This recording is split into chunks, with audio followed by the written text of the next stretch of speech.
Começou já alguns meses atrás, né? E hoje a gente está no capítulo 8. A ideia é que a gente caminhe todo o capítulo 8 aí, são 13 versículos. E eu gostaria de fazer essa leitura com vocês, 1 Coríntios, capítulo 8. E depois a gente vai estar meditando, conversando acerca desse texto, para ver aquilo que a palavra de Deus tem para o nosso coração. 1 Coríntios, capítulo 8, o apóstolo Paulo escreve o seguinte: no que se refere às coisas sacrificadas a ídolos, sabemos que todos temos conhecimento. O conhecimento leva ao orgulho, mas o amor edifica. Se alguém julga conhecer alguma coisa, ainda não conhece como deveria conhecer. Mas se alguém ama a Deus, este é conhecido por Ele. Quanto a comer comida sacrificada a ídolos, sabemos que o ídolo por si mesmo não é no mundo e que não há senão um só Deus. Porque ainda que existam alguns que são chamados de deuses, quer no céu ou sobre a terra, como há muitos deuses e muitos senhores, que para nós, porém, há um só Deus, o Pai, de quem todas as coisas e para quem existimos, e um só Senhor, Jesus Cristo, por meio do qual todas as coisas existem, por meio do qual também nós existimos. Entretanto, nem todos têm esse conhecimento. Alguns estão até agora acostumados com os ídolos e ainda comem os alimentos como se fossem sacrificados a ídolos. E a consciência destes, por ser fraca, vem a contaminar-se. Não é a comida que nos torna agradáveis a Deus, pois nada perderemos se não comermos e nada ganharemos se comermos. Mas tenham cuidado, para que a vossa liberdade não venha de modo algum ser tropeço para os fracos. Porque se alguém enxergar você, que tem conhecimento, sentado à mesa no templo de um ídolo, será que a consciência do que é fraco não vai ser induzida a participar dessas comidas sacrificadas a ídolos? E assim, por causa do conhecimento que você tem, perde-se o irmão fraco pelo qual Cristo morreu. E deste modo, pecando contra os irmãos, ferindo a consciência daqueles que são fracos, é contra Cristo que vocês estão pecando. Por isso, se a comida serve de escândalo para o meu irmão, nunca mais comerei carne, para que ele não venha se escandalizar. Deus Pai, nós estamos aqui na Tua presença, diante da Tua palavra, inspirada, revelada, e nós oramos que o Senhor ilumine o nosso coração. Teu Espírito fale conosco, Pai, aquilo que o Senhor tem para falar por meio da Tua palavra. Que as nossas mentes e os nossos corações estejam abertos em nome do Senhor Jesus Cristo. Amém. O tema da mensagem é: o amor é superior ao conhecimento. Lendo esse texto, algo que me chamou a atenção, ou algo que me fez pensar, né, foi a seguinte frase que eu cheguei como uma conclusão, uma tese desse texto. O conhecimento, ele nos dá direitos, mas o amor faz com que a gente abra mão dos nossos direitos. O conhecimento nos dá direito, mas o amor faz com que a gente abra mão dos nossos direitos. A gente pode pensar sobre qualquer tipo de conhecimento e o quanto o conhecimento empodera. Ele nos abre portas e faz com que a gente alcance coisas que sem esse conhecimento não seria possível. Meses atrás, no começo do ano, a gente estava conversando com alguns amigos nossos, eu e minha esposa, e lá esse amigo nosso, ele tinha trabalhado na embaixada italiana em Porto Alegre, né? E ali, então, a gente conversando, eu falei que meu pai tinha ido para a Itália para pegar a cidadania italiana, tinha ficado um tempo lá, pegou a cidadania italiana e era cidadão italiano. E ele falou: por que tu não pegou ainda? Eu falei: mas como assim? Porque eu não peguei ainda, né? Existe um processo, então tem que ser processo judicial via Itália ou aqui esperar aqui no Brasil. Ele falou: não, como teu pai é italiano, aqui no Rio Grande do Sul existe algo chamado figli diretti, que é o filho direto de italiano, né? Você pode apenas mandar um e-mail lá para a embaixada e esse e-mail faz com que você corte todas as filas, já marcam o dia de você entregar a documentação e depois é só esperar para agendar para o passaporte. Eu fiquei meio receoso, mas eu meio que obedeci aquilo, né, já que seria tão fácil o processo e custaria apenas os 300 euros lá, que é para pagar na hora, mas se o processo for por outra via, seria muito mais caro. Mandei um e-mail e depois de alguns dias me chega lá, já em março, depois de um mês, para eu ir lá entregar a documentação. Em março, entreguei a documentação, estou no aguardo aí da cidadania italiana. O que eu quero dizer isso? Né? Que, de fato, eu não tinha um conhecimento acerca desse fato e que o conhecimento acerca desse fato me trouxe um direito que era meu, mas que eu desconhecia desse direito.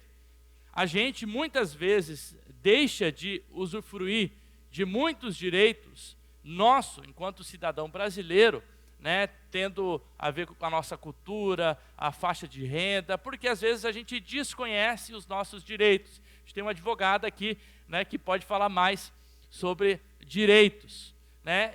De fato, quando a gente adquire o conhecimento nos possibilita, né, que a gente alcance algumas coisas que sem aquele conhecimento a gente não conseguiria alcançar. Né? Por exemplo, eu quero fazer uma viagem, existem alguns cartões que pontuam e dão milha e te possibilitam, às vezes, de uma forma estratégica, usar o cartão de crédito para você ganhar milha e poder viajar com aquelas milhas de cartão de crédito. Tudo isso são coisas que, às vezes, a gente não tem o conhecimento e, por não ter o conhecimento, às vezes, a gente deixa de usufruir de alguns benefícios. Né? No entanto, o que está acontecendo com essa igreja aqui de Corinto é algo meio que parecido.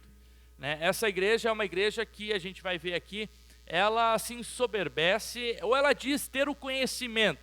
No entanto, esse conhecimento que ela tem, faz com que ela faça algo que alguns dos seus irmãos, que eles fazem algo que é considerado errado. E fazendo isso que é considerado errado, por conta de um direito que eles acham que tem, muitas vezes eles ferem a consciência de outras pessoas que olham para esses irmãos supostamente mais maduros na fé, querem seguir o exemplo desses irmãos mais maduros na fé, só que quando eles fazem isso que esses irmãos fazem, a consciência deles vai contrariamente àquilo que eles estão fazendo.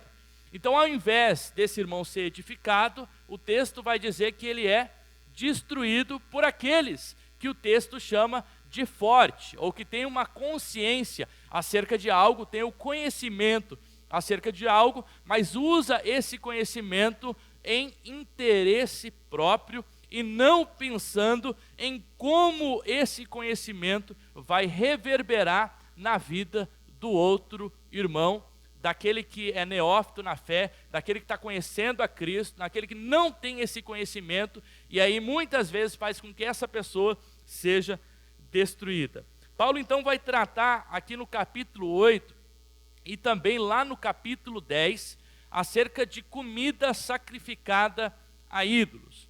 E quando a gente vai observar essa temática, se a gente lê o capítulo 8, depois lê o capítulo 10 e lê alguns outros textos que vão falar sobre comida sacrificada a ídolos, parece que Paulo está se contradizendo até muitas vezes se a gente não saber ler o texto de forma correta, e por isso que é importante que a gente faça essa explanação e a gente pense junto acerca do texto. Porque lá no capítulo 8, Paulo ele vai falar que existem os irmãos mais fortes que comem uma comida sacrificada a ídolos. Né? E em nenhum momento ele vai contra ou a favor destes irmãos. Ele simplesmente fala de algo que está acontecendo naquela igreja. Esses irmãos, que são considerados mais fortes, estão comendo comida sacrificada a ídolos. E pelo contrário, ele fala que esses irmãos, ao comerem a comida sacrificada a ídolos, eles ferem a consciência dos mais fracos, que querem seguir o exemplo deles, e que depois eles são destruídos por conta disso. Mas quando a gente vai lá para o capítulo 10, aqui se Paulo não diz nada, lá no capítulo 10, Paulo vai dizer que cada um não deve viver de acordo com o próprio interesse, mas deve olhar para o interesse do outro. E que comer comida sacrificada a ídolos não deveria ser uma atitude do cristão, uma vez que o cristão não deveria comer o alimento do Senhor e participar da mesa do demônio. capítulo 10, Paulo diz isso, né? Aqueles que participam da mesa do Senhor não podem participar da mesa dos demônios. No entanto, Paulo ele abre algumas exceções, onde ele vai dizer, porém, se no mercado você vai lá no açougue e compra uma carne sacrificada a ídolo, você não precisa questionar se aquela carne é sacrificada a ídolo, né? E se você não questionar e sua consciência está tudo bem acerca daquilo, simplesmente come daquela comida. Ou se você vai visitar um irmão e lá ele te oferece um banquete, você também não precisa questionar se aquele banquete era sacrificado a ídolos. Simplesmente come daquele alimento, né, e participa daquela mesa, uma vez que todas as coisas pertencem a Deus. No entanto, se um destes irmãos te alertar que aquela comida é sacrificada a ídolos, Paulo vai dizer, então, por causa da consciência desse que te alertou, você precisa se abster de comer essa carne sacrificada a ídolos, né? Então parece que deu um nó na cabeça, né? Porque ao mesmo tempo que Paulo permite, Paulo já não permite, e aí tem hora que ele fala que você pode, tem hora que ele fala que não pode, e se a gente não compreende o contexto do texto e aquilo que Paulo está elucidando aqui, a gente pode se perder nos detalhes e não compreender aquilo que o Paulo está dizendo. De forma geral, no contexto judaico e cristão, a gente vai ver sempre uma proibição de comer alimentos sacrificados a ídolo, né, como uma espécie de idolatria de algo que estava acontecendo. A gente vai ver, por exemplo, lá no concílio, Atos 15, aonde no concílio se chega à decisão que os gentios não deveriam comer comida sacrificada a ídolos e nem comida com sangue, né? Então existiam algumas coisas que esses gentios não poderiam fazer. Lá em Apocalipse, quando João escreve para as cartas, e escreve para Pérgamo, e salvo engano para a igreja de Tiátira, né? Então ali João escreve que alguns comungam do movimento de Balaque e do movimento de Jezabel, e ao fazerem isso, eles participam da prostituição e comem alimentos sacrificados a ídolos, e isso é abominação para Deus. A gente sabe que a dieta alimentar do judeu, ela não comia vários alimentos, mas uma comida sacrificada a ídolos era pior ainda, porque a interpretação deles lá proibia esse tipo de dieta alimentar. Por exemplo, a quarta carta de Macabeus, um livro que está lá na Bíblia Católica, salvo engano, não, primeiro e segundo Macabeus, esse não está, mas que é um texto que foi escrito ali por volta da época de Jesus. Quarta Macabeus cita lá o Antíoco, um rei, um governador, que para afrontar os hebreus, o que ele fez? Obrigou que os hebreus entrassem dentro do templo, comendo comida sacrificada a ídolos e comendo porco, né, como uma afronta para que pudesse afrontar esse povo judeu.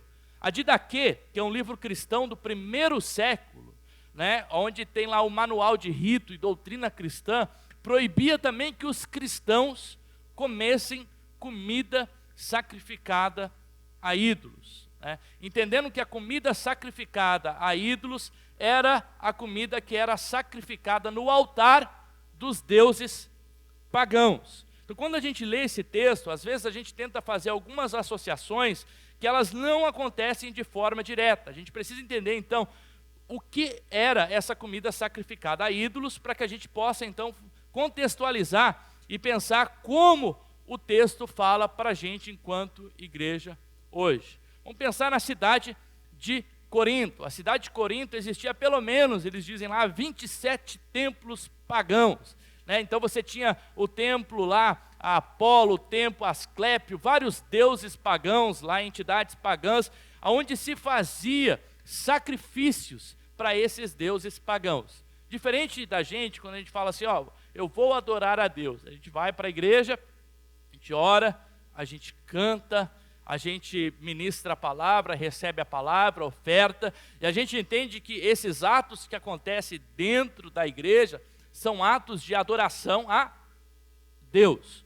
Os templos pagãos, a adoração a Deus estava ligada diretamente a questão dos sacrifícios que aconteciam. Então, os sacrifícios eram uma forma de adoração a esses deuses pagãos, né? E dentro desse sacrifício, como que acontecia? Lá no templo, por exemplo, de Asclépio, aqui, tinha então um animal que estava sendo sacrificado lá ao Asclépio.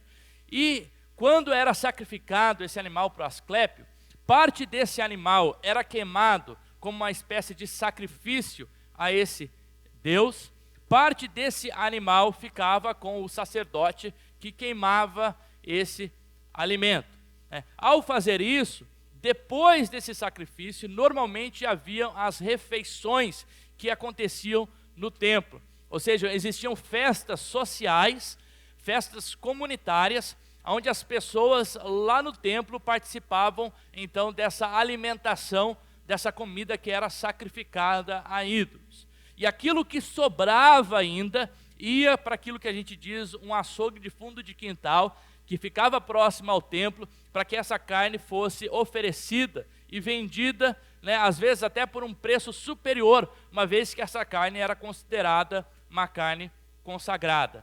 Então lá no capítulo 8, Paulo fala sobre o assentar à mesa do templo do ídolo, o que provavelmente é a figura de cristãos convertidos, mas que estavam indo nessas festas que aconteciam nesses templos pagãos e participavam dessa alimentação conjunta e comunitária nos templos pagãos, né? E Paulo vai então relacionar justamente o quanto, quando eles faziam isso, muitos cristãos que não participavam e tinham a sua consciência, né, que aquilo era algo errado, eles estavam se perdendo por conta disso. Então Paulo, no capítulo 8, vai tratar dessa situação.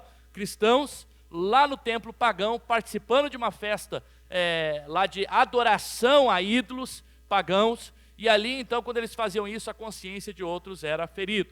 No capítulo 10, Paulo vai tratar de outro lugar. Ele vai tratar daqueles que ou estão na casa de alguém comendo uma comida, ou que vai nesse açougue, né? E ali no açougue então ele compra carne. Então percebe que são contextos diferentes, e a gente vai perceber orientações diferentes do próprio apóstolo Paulo. Então Paulo começa no versículo 1 dizendo assim: no que se refere às coisas sacrificadas a ídolos, sabemos que todos temos conhecimento. O conhecimento leva ao orgulho, mas o amor edifica. É interessante que a palavra que Paulo utiliza aqui para falar dessa comida sacrificada a ídolos, literalmente é comida que é sacrificada a uma imagem ou a algo. E o termo que ele utiliza é diferente do termo que era utilizado pelos romanos ou pelos gregos, que quando falavam de comida sacrificada a ídolos, eles falavam de uma comida sagrada.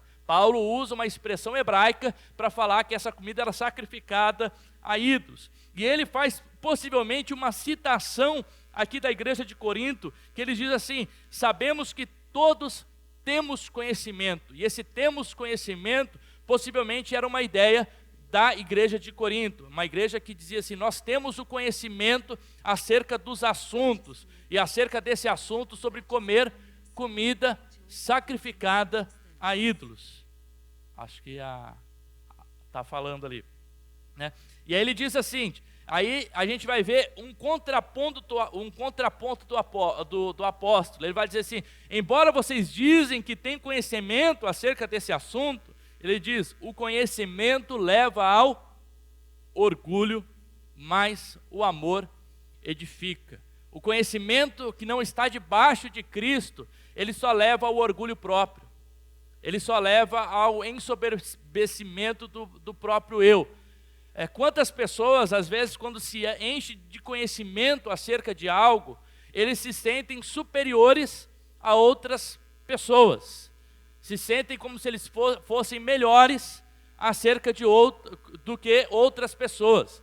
E o apóstolo vai justamente combater aqui, dizendo: não, o conhecimento que vocês dizem que tem, o conhecimento pelo próprio conhecimento, ele só pode levar ao orgulho.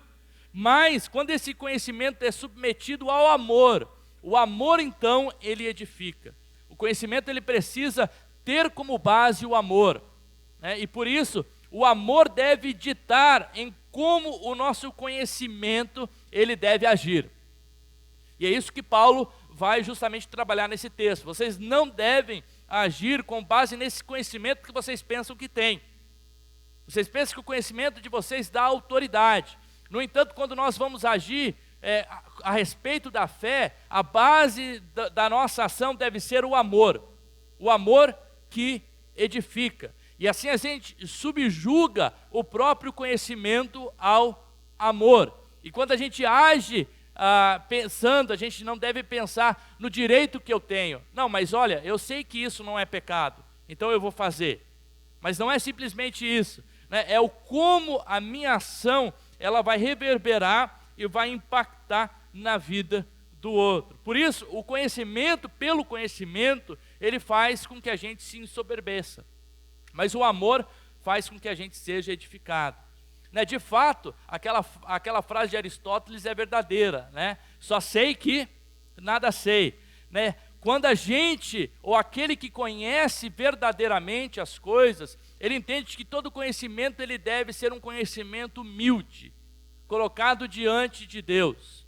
O conhecimento não faz que a gente conheça mais. O conhecimento, ao contrário, faz com que a gente compreenda que o conhecimento, ele tem limites. O conhecimento, ele não sabe de todas as coisas. O conhecimento não tem toda a sabedoria. O conhecimento não tem a última palavra. O conhecimento não pode todas as coisas. No entanto, o amor pode todas as coisas. O amor, ele deve agir nas pessoas. Ou seja, o nosso conhecimento, ele deve ser submetido a Cristo, compreendendo que a base deve ser o amor, e que esse conhecimento nosso, ele tem limites, né? De que o nosso conhecimento, ele deve estar subjugado e colocado debaixo de Cristo. Versículo 2, ele diz, se alguém julga conhecer alguma coisa, é o que a gente está falando, né? Ainda não conhece como deveria conhecer. Quantas vezes a gente pensa, né, que eu vou fazer tal coisa porque eu sei que isso não é errado. Ou eu vou fazer e não estou nem pensando que o outro vai, ou como isso vai reverberar na vida do outro. Sendo que toda ação nossa é uma ação ética. Toda ação nossa ela vai impactar na vida de alguém. Toda ação nossa ela não é uma ação em si mesmada, mas é uma ação em direção a Deus e em direção ao outro. As escolhas que nós fazemos sempre vai impactar um outro, né? E aqui Paulo está dizendo que aquele que pensa que sabe, né? Se vocês pensam que conhecem alguma coisa, está dizendo para a igreja de Corinto, vocês têm que reconhecer o fato de que vocês ainda não conhecem tudo, porque o conhecimento de vocês não levou ao amor verdadeiro. Pelo contrário, ele diz, versículo 3, mas, se alguém ama a Deus, esse é conhecido por ele. Ou seja, a base não é o conhecimento. A base é amar a Deus e ser conhecido por Ele. Não é aquilo que eu conheço, mas por quem eu sou conhecido por meio do meu amor. Olha como a coisa é muito mais profunda. Não é as coisas que eu conheço, mas o fato de que eu amando a Deus, Deus me conhece. E que a finalidade do cristão é ser conhecido pelo próprio Deus. E aí, versículo 4, o apóstolo diz assim, quanto ao comer comida sacrificada a ídolos, sabemos que o ídolo por si mesmo nada é e no mundo, e que não há senão um só Deus. Aqui possivelmente ele está citando a igreja de Corinto, né, que justificava a sua ação com base nesse conhecimento. Qual que era o conhecimento? É o fato de que, olha, os ídolos que estão lá, nesses templos, eles são ídolos, eles são imagens, eles não são deuses. E porque eles não são deuses, eles não são nada por si mesmos. Assim, eu comer essa comida sacrificada a ídolos, não tem problema nenhum, porque essa comida, na verdade, ela não é sacrificada a nada, uma vez que são meros ídolos, né? Não são deuses de verdade, né? E Paulo, ele vai citar essa igreja de Corinto, não combatendo de que essa ideia deles necessariamente estava errada, né? De fato, a gente reconhece que todas as coisas são de Deus, né? E de todos os outros deuses que existem são, na verdade, expressões demoníacas. É o que a gente crê, que são ídolos falsos e que não são e não é o verdadeiro Deus. É o que Paulo vai dizer aqui, de fato existe um só Deus. E aí ele vai citar a criação, o Criador de todas as coisas e por meio de qual todas as coisas existem. E existe um só Senhor, por meio de qual todas as coisas dos quais existem e para qual essas coisas existem. E de fato, muitas pessoas creem que existem outros deuses e outros senhores, é o que ele vai dizer aqui no versículo 5, Ainda que para alguns existam esses deuses ou esses senhores, mas para a gente, nós que somos cristãos, nós reconhecemos que de fato existe um só Deus e um só Senhor.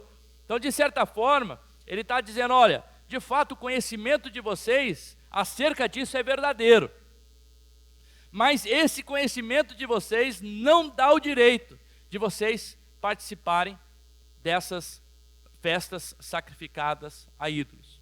Porque a questão ali não é só o fato deles participarem ou não daquela festa sacrificada a ídolos. A gente vai ver no capítulo 10 que a questão ali é a idolatria.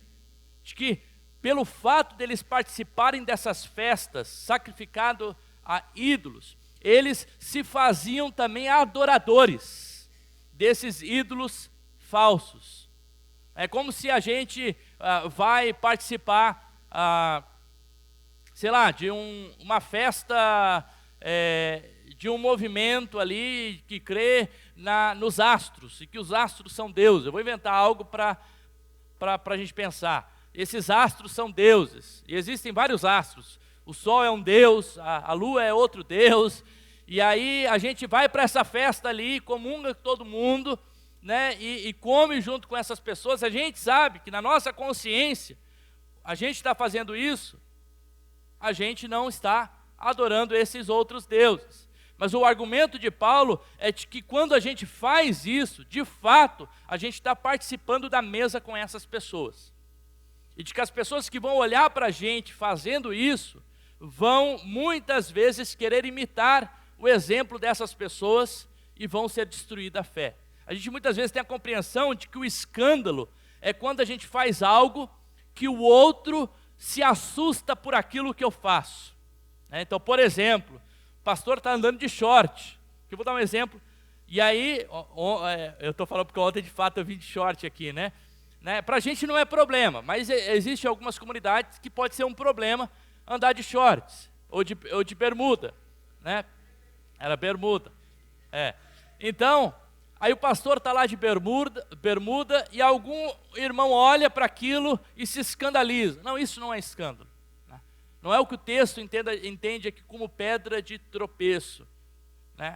Às vezes a gente compreende de forma errada o que é pedra de tropeço e escândalo dentro da comunidade. Não é alguém que olha para uma ação minha e se escandaliza, porque cada cabeça é uma sentença, cada pessoa pode olhar para a gente e se escandalizar por algo. Mas pelo texto aqui, o fato é que existiam cristãos que estavam participando de algo que era errado. E esses eram considerados cristãos que tinham conhecimento. Eles falavam, a gente participa dessas comidas sacrificadas a ídolos aí, ou dessas festas onde se sacrifica comida a ídolos, porque a gente sabe que esses ídolos nada são. Então não tem problema a gente participar. Só que tinha pessoas que olhavam para aquilo e entendiam aquilo como uma adoração, e de fato, uma idolatria a esses outros deuses. Só que eles olhavam para o pastor que estava lá, então de bermuda, e falavam, se o pastor está de bermuda, vamos supor que bermuda é pecado, tá? Não, se o pastor está lá, nessa festa, comendo a comida sacrificada a ídolos, então eu posso fazer isso também. Porque o pastor, ele tem mais conhecimento que eu e ele faz isso. E aí quando essa pessoa ela faz isso, ela age contra a própria consciência e percepção, porque ela entende aquilo como errado, mas ela está seguindo o exemplo daquele pastor que entende mais do que ela, ou que é no texto aqui o forte, mais do que ela. Só que quando essa pessoa faz isso, primeiro, ela faz contra a própria consciência, e segundo, ela faz para a própria destruição, porque ela age contra a própria consciência. Ou seja, porque ela está fazendo de fato algo que é errado. Ou seja, o escândalo é então essa pessoa que supostamente é mais forte na fé, faz algo pela sua consciência e leva outra pessoa a fazer algo errado também pela sua consciência. É como um cego guiando o outro, né? E os dois, então, e essa pessoa é destruída a sua fé por conta disso que essa outra pessoa faz. Talvez seja difícil a gente imaginar, no nosso contexto, como a gente pode pensar isso. A gente talvez pensasse aí num cristão, um pastor que de repente começou a seguir a astrologia, o horóscopo, né? E confiar na palavra lá do horóscopo. De fato, a gente sabe que aquilo, a gente não crê naquilo. A gente crê que não existe isso, né? Só que quando o pastor faz isso e leva outro irmão a fazer isso, o que o pastor está fazendo? Destruindo esse irmão. Ou seja, virou uma pedra de tropeço, aquilo que a Bíblia diz e chama de escândalo. Diferente de Jesus, que também é chamado de pedra. Pedra de salvação para aqueles que creem e pedra de tropeço para aqueles que não creem. Ou seja, também levando a danação para o inferno. Porque o inferno é justamente a ação daquele que escolheu por não Jesus, né? E aqui, de fato, Paulo ele elabora outra questão acerca dessa pedra de tropeço. E aí ele começa no versículo 7 dizendo: entretanto, nem todos têm esse conhecimento. Vocês dizem que têm esse conhecimento de vocês, mas nem todos têm esse conhecimento. Alguns estão acostumados até agora com ídolo e ainda comem desses alimentos como se fossem sacrificados a ídolos. Ou seja, eles compreendem, e de fato compreendem correto, como ele vai dizer lá no capítulo 10, de que essa comida ela está sendo sacrificada a ídolos. E aí a consciência desse, por ser fraco, vem a se contaminar, né? E ali no grego a palavra utilizada é a ideia de que ela vem se destruir. Essa pessoa ela vem a ser destruída.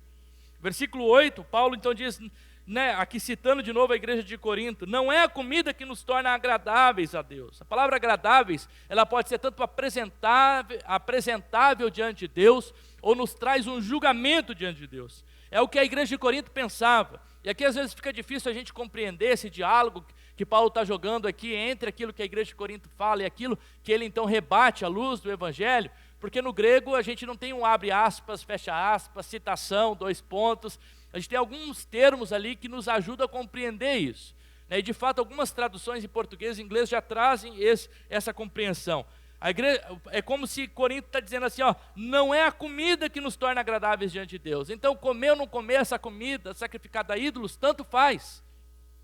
E aí Paulo diz: pois nada perderemos se não comermos, e nada ganharemos se comermos. Ou seja, o que eles estão falando? Essa comida não vai nos tornar mais apresentáveis ou não diante de Deus, não vai nos julgar diante de Deus, porque se a gente comer ou não comer, tanto faz, né? E de fato a comida não traz esse julgamento, o pensamento deles não está errado. Lá no capítulo 10, Paulo ele traz essa ideia da adiáfora, né? Que é aquilo que é culturalmente estabelecido, né? Que ele vai falar: se você não questionar lá no açougue se aquela comida é sacrificada a ídolos, vai e come essa comida. Porque de fato tudo é do Senhor e isso não vai trazer nada. O próprio Jesus disse que aquilo que contamina não é o que entra, mas é aquilo que sai.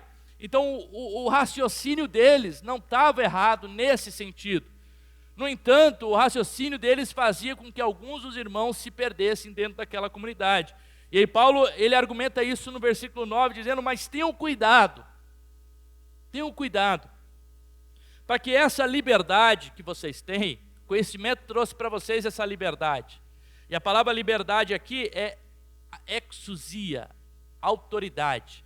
Que essa autoridade que vocês têm, esse direito, pode ser traduzido, esse direito que vocês têm de comer essas comidas sem que a consciência de vocês pese, tome cuidado, para que não venha de modo algum ser tropeço para os fracos.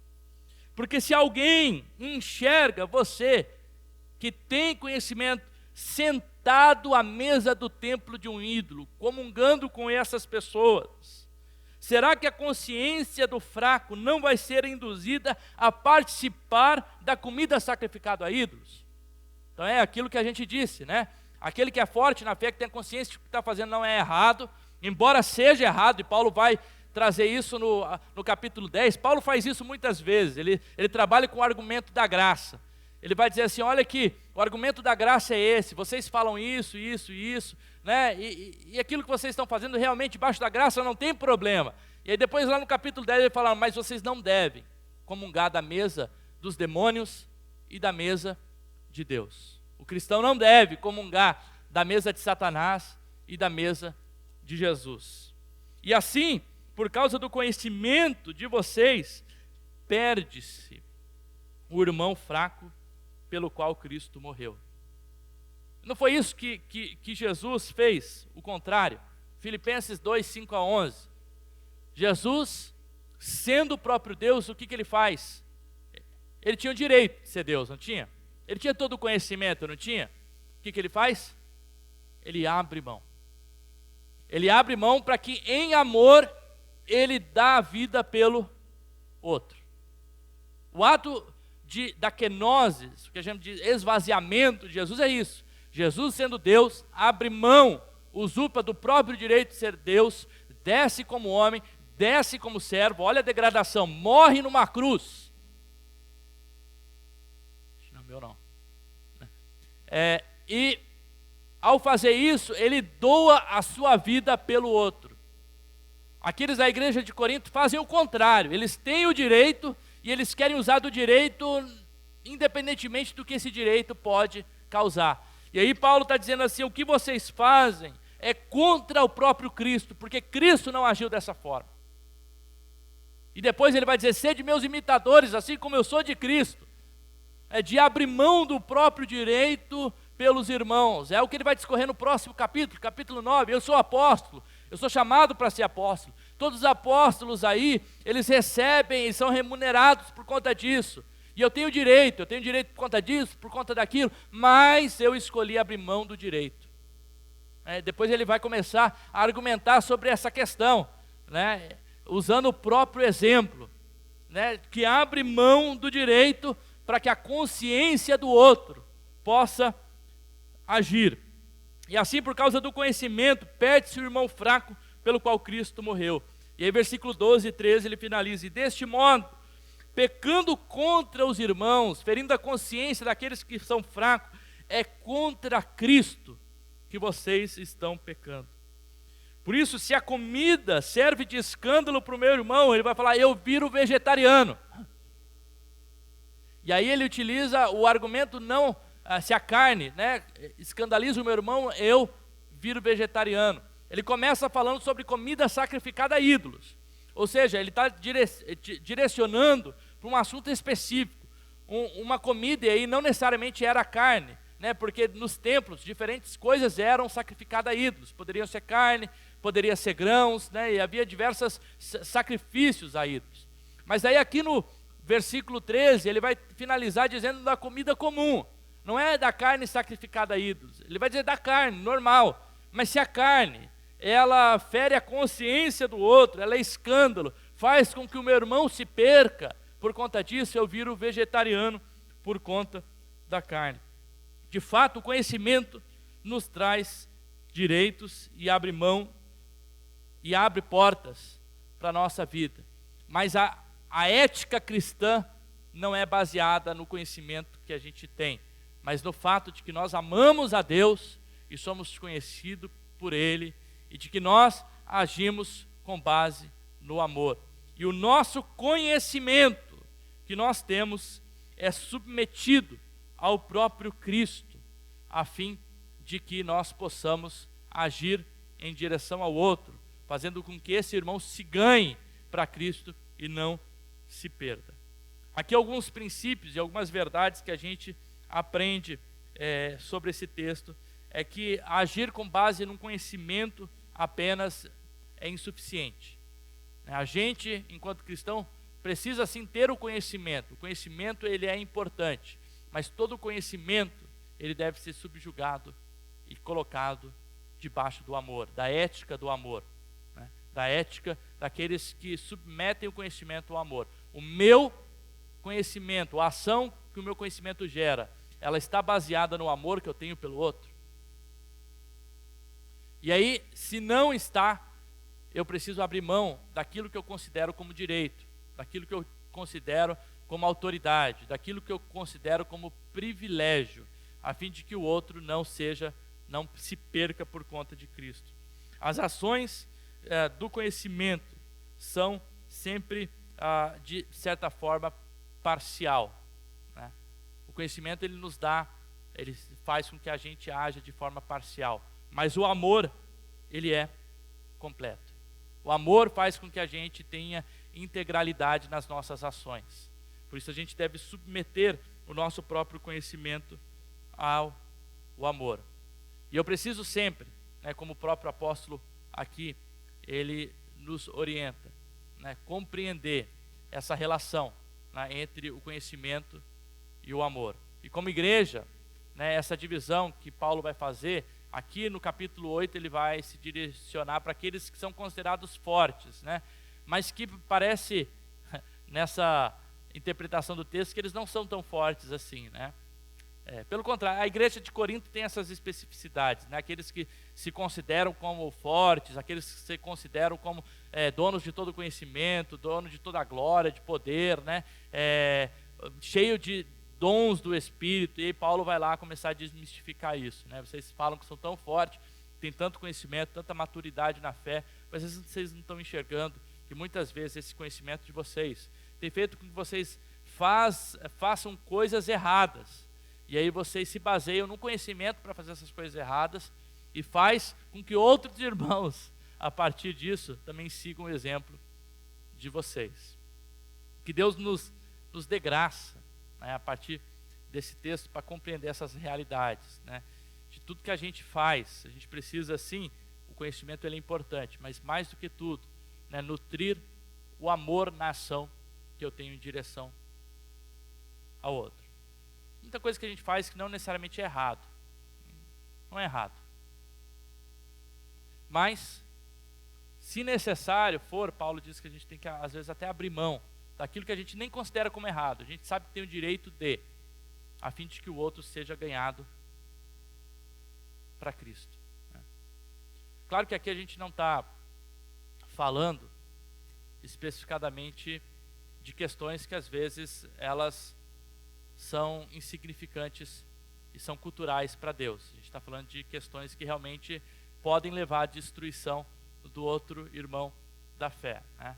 Então a gente também não deve se perder quando muitas vezes, porque se a gente, Paulo próprio vai trabalhar isso, né? Se a gente muitas vezes entender que qualquer ofensa é contra o meu irmão, a gente precisa medir como essa ofensa ela vai alcançar esse outro irmão. Senão a gente vai começar a se regular também a partir, às vezes, de mínimos detalhes, e detalhes que às vezes são inofensivos, não causa destruição de ninguém, mas a gente às vezes cauteriza esses mínimos detalhes pela consciência do outro. Então que Deus nos dê graça, Deus nos dê sabedoria, né, para que a gente possa agir da forma correta, né, e colocar o conhecimento que a gente tem debaixo do amor de Deus, e para que Ele possa nutrir a gente como igreja. Vamos orar nesse momento. Pai, eu quero colocar essa mensagem diante do Senhor, Pai. Quero orar para que o Senhor nos dê graça para compreender esse texto. A gente começou no capítulo 8 aqui, compreendendo, ó Deus, Pai, que nós devemos colocar aquilo que a gente coloca como entendimento, compreensão, entendimento do Teu Evangelho, debaixo do Teu reino, debaixo, ó Deus, da autoridade, do amor. Que nós não sejamos, ó Deus, Pai, pedra de tropeço para nenhum irmão, que nós não sejamos o escândalo para aqueles que são considerados, ó Deus, Pai, muitas vezes a consciência deles, muitas vezes os acusa por determinadas ações. Que a gente como igreja possa crescer junto no Teu Evangelho, ser conhecido por Cristo Jesus e compreender, Pai, que o interesse que o Senhor pede para a gente é que coloque sempre o interesse do outro acima do nosso próprio interesse. Compreendendo, ó Deus, Pai, que no Evangelho o outro é sempre mais importante do que eu. No Evangelho, Jesus, Pai, o outro, ele é o cerne da nossa ação, Pai. Muitas vezes a nossa sociedade, ela faz com que a gente viva um evangelho ensimesmado, um evangelho, Jesus, voltado para o individual, um evangelho voltado para satisfações pessoais, um evangelho voltado, Jesus, para aquilo que o evangelho tem para me oferecer, Pai. E eu quero conhecer tudo aquilo que Deus tem para me oferecer, para mim. Mas Deus, abre a nossa consciência para o outro, abre a nossa consciência para o nosso irmão. Abre a nossa consciência, Jesus, para que a gente abra mão, Jesus, Pai, dos nossos próprios interesses, a fim de que a nossa ação possa fazer com que o outro seja ganho para Jesus Cristo, Pai. Que a gente abra mão, Jesus, Pai, seja lá do que for, Pai, mas para que o Evangelho, que nós sejamos testemunhas e que o Evangelho possa alcançar o coração dessas pessoas. Nos dá graça, ó Deus, Pai, para que a gente tenha sabedoria em como nós devemos agir. É essa a minha oração, em nome do Senhor Jesus Cristo. Amém. Deus possa abençoar a semana de todos, né? Espero que essa palavra tenha nutrido o nosso coração, tenha nos dado sabedoria, né? E que todo o conhecimento que a gente adquiriu aqui tenha um propósito: ser colocado debaixo do amor. Entender que a minha ação, ela precisa estar debaixo dessa ética, a ética do amor. Deus abençoe a cada um, tenha uma excelente semana, que a graça do nosso Senhor Jesus Cristo, o amor de Deus Pai e a doce consolação do Espírito de Deus seja conosco hoje e para todos sempre. Amém. Deus abençoe a cada um.